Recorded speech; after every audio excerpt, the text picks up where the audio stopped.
Hello bachcho, let's read the question. So the question says at a point A, the angle of elevation of a tower is found to be such that its tangent is 5 upon 12. On walking 250 meter nearer the tower of the tangent of the angle of elevation is found to be 3 upon 4.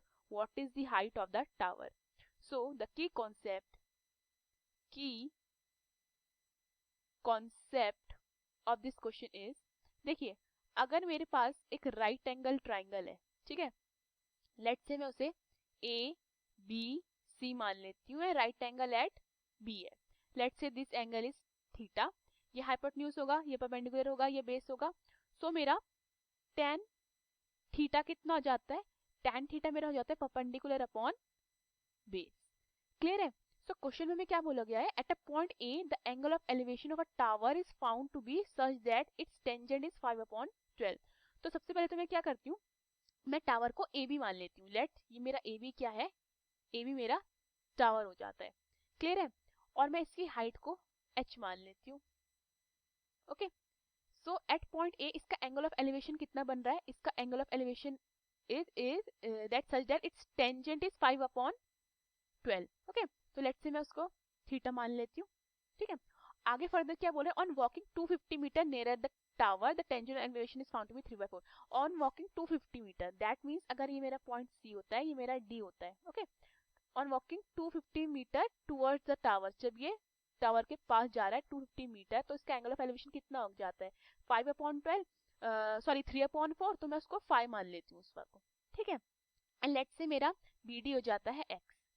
ठीक है, तो यहाँ पे मैंने क्या किया है?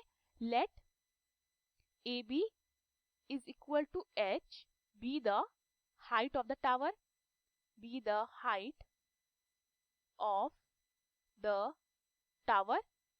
ठीक है, टावर की हाइट हो जाती है. Also let B D is equal to x. ठीक है, एंड गिवन क्या है? हमें tan थीटा गिवन है 5 अपॉन 12 एंड हमें tan फाई गिवन है 3 अपॉन 4. इतना क्लियर है? सो अगर मैं ट्राइंगल ए बी सी में देखती हूँ तो मेरा tan थीटा कितना हो जाएगा? tan थीटा हमारा क्या होता है? परपेंडिकुलर अपॉन बेस, तो मेरा हो जाएगा A B upon B C. Okay, और देखिए फर्दर मैं बी सी को क्या लिख सकती हूँ? मैं बी सी को लिख सकती हूँ B D plus C D, that is 240 plus x. Okay, so in triangle A B C, ठीक है, मैं tan थीटा यूज करती हूँ. tan थीटा हमारा कितना हो जाएगा? Perpendicular upon base, that is A B upon B C. Okay, tan theta कितना गिवन है? 5 अपॉन 12. ए बी मेरे पास कितना है? h. एंड बी सी को मैं क्या लिख सकती हूँ? 240 प्लस एक्स. ओके, तो यहाँ से मेरा 12h कितना हो जाता है? On cross multiplication 12h is equal to 1200 plus 5x. Okay, तो यहाँ से मेरा h कितना हो जाता है? 1200 प्लस 5x अपॉन 12. क्लियर है? इसको मैं इक्वेशन 1 मान लेती हूँ. Clear? Now in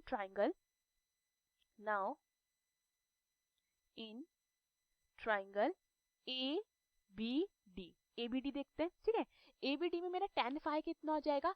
perpendicular upon base, that is A B upon B D. ठीक है, लिख सकती हूँ मैं. तो मेरा tan फाई कितना हो जाएगा? tan phi is equal to A B upon B D.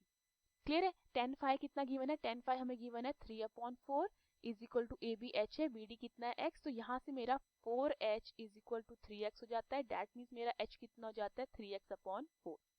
Clear है? सो मैं ये जो वैल्यू है h की 3x अपॉन 4, इक्वेशन फर्स्ट में पुट कर देती हूँ. Put h, this is h, put h is equal to 3x upon 4 in equation 1. ठीक है, इक्वेशन 1 क्या है हमारे पास? इक्वेशन 1 है h is equal to 1200 plus 5x upon 12. Okay, and h को मैं क्या पुट करूंगी? h को मैं पुट करूंगी 3x अपॉन 4. तो ये जाएगा 3x upon 4 is equal to 1200 plus 5x upon 12. ठीक है, तो ये 4 1 4, 4 3 12 कटता है, तो क्रॉस मल्टीप्लिकेशन करते हैं तो कितना हो जाएगा?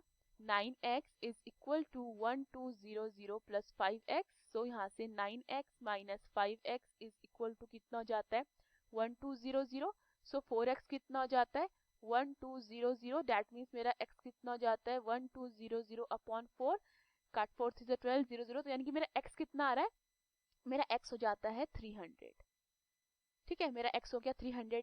नाउ वी नो दैट हमारे पास h कितना था, h था हमारा 3x अपॉन 4। ओके, x कितना निकला है 300, तो ये कितना हो जाएगा 3 multiply by 300 upon 4, that is h कितना हो जाता है 900 अपॉन 4। सो ये कितना हो जाता है हमारा, ये काट देते हैं, 4 2 जा 8, 4 2 जा 8, देन 4 5 जा 20, तो हमारा h कितना आता है 225। therefore